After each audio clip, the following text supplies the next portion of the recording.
تعالوا النهارده نعمل كبد وقوانص للفراخ. عايزه اقولك اكنك بتاكلي كبده بلدي.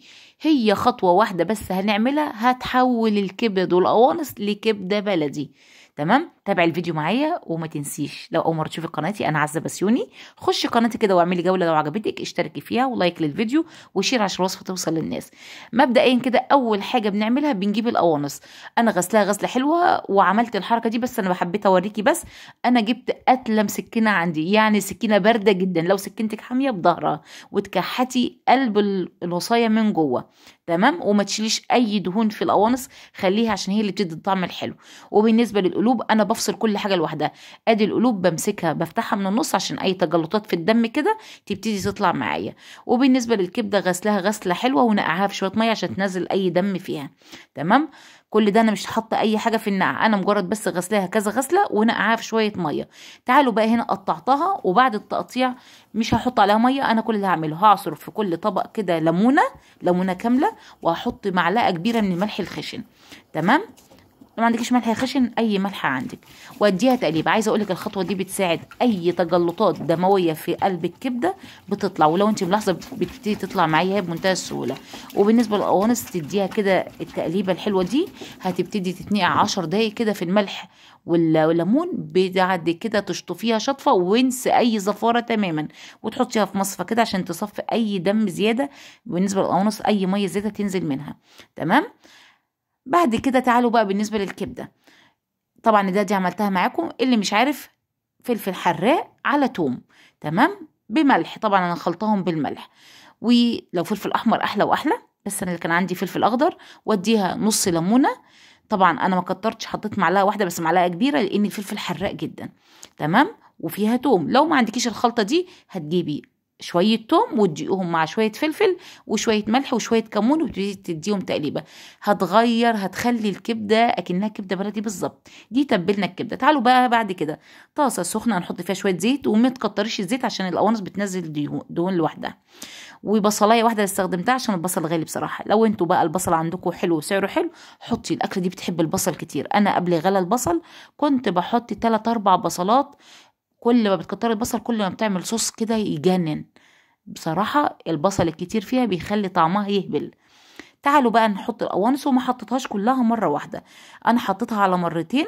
كل شويه بحطهم ابتدي اشوح فيهم في قلب البصل كده عشان ما اديهاش فرصه ان هي تنزل ميه. انا مش عايزه تنزل منها سوائل وتزفرها، انا عايزاها كده تبقى محتفظه بكل العصاره اللي جواها.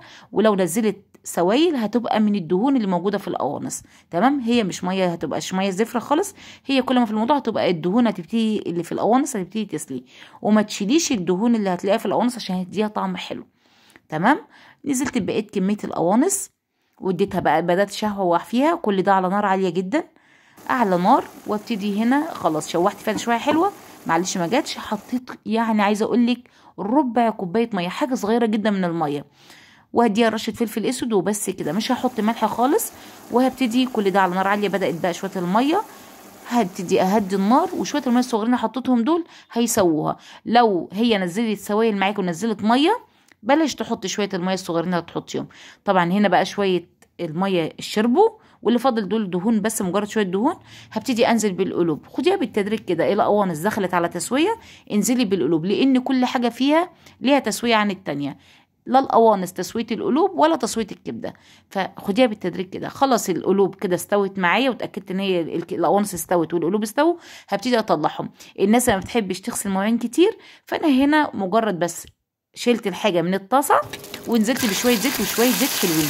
وهنا ما قفلتش الصوت عشان اوريكي، لازم تسمعي الصوت ده بالظبط عشان الكبده ما تجيبش زفاره. الكبده هنا معايا متبله، مجرد هنزل بيها على مرتين، يعني نزلت بشويه خدوا لون كده، جرتهم على جنب في نفس الطاسه ونزلت بشويه تانيين. كل ده على نار عاليه، انا مش عايزه اديها فرصه ان هي تنزل اي ميه، انا عايزه الكبده تستوي كده. يعني عايزه اقول لك كده اكنك بتحمريها بالظبط. تمام، لانك لو نزلت سوائل السوائل هتبقى لونها غامق قوي فهتغمق معاكي لون الكبده. انا عايزه لونها يكون فاتح وحلو. خلاص بقى كده استوى كله، ورجعت القوانص بعد الكبده ما استوت، رجعت القوانص والقلوب ليها. تعالوا بقى ننزل شويه خضار. نزلت بشويه فلفل حراقين على كام قرن فلفل رومي وبصله وكام شويه بصل اخضر. ما عندكيش حطي بصل عادي. تمام، بس البصل الاخضر بيدي ريحه حلوه قوي. ما عندكيش بصل اخضر حطي بصل عادي، ودي خطوه مهمه. تعالوا بقى نبهرها. حطيت رشه كزبره، رشه فلفل اسود، شويه ملح، تمام. وابتدي بقى اديها تقليبه كده في بعضها لغايه كده النار معايا عاليه، تمام، لغايه بس الخضار يدبل، بس حاجه بسيطه. عايزه اقول لك اكله اقتصاديه مش مكلفه تماما. يعني دلوقتي جايبه كيلو ونص كبده، يعني كيلو ونص دول مش محصل حتى تمن نص كيلو كبده بلدي. كيلو الكبده البلدي دلوقتي وصل 350. يعني كيلو ونص كيلو الكبده والقوانص مع بعض ب 80 جنيه الكيلو، يعني ب 120 جنيه. عملت وجبه، ولادي اتغدوا واتعشوا وفطروا منها، اتفضل منها، فطروا منها تاني يوم. يعني عايزه اقول لك وجبه اقتصاديه جدا. انا ولادي بيحبوها مع المكرونه، شويه مكرونه بالصلصه بس.